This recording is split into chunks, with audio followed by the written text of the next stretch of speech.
আকাশ থেকে ফেলা হচ্ছে ত্রাণের প্যাকেট। সেই ত্রাণ নিতে ছুটছে ক্ষুধার্ত ফিলিস্তিনিরা। ত্রাণ নিতে গিয়ে সৃষ্টি হয় এক অমানবিক পরিস্থিতি।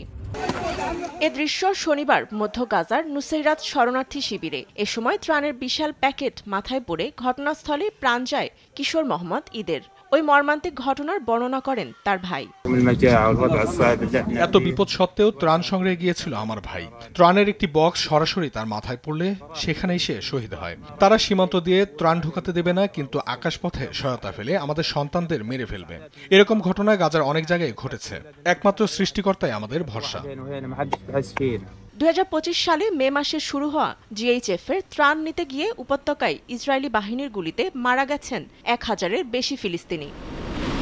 সীমান্ত দিয়ে ত্রাণ প্রবেশে নিষেধাজ্ঞা দিয়ে রেখেছে ইসরায়েল। উপায় না পেয়ে কাতার, আরব আমিরাত, যুক্তরাজ্যের পাশাপাশি এবার ইতালিও আকাশপথে ত্রাণ সরবরাহের পথ বেছে নিয়েছে।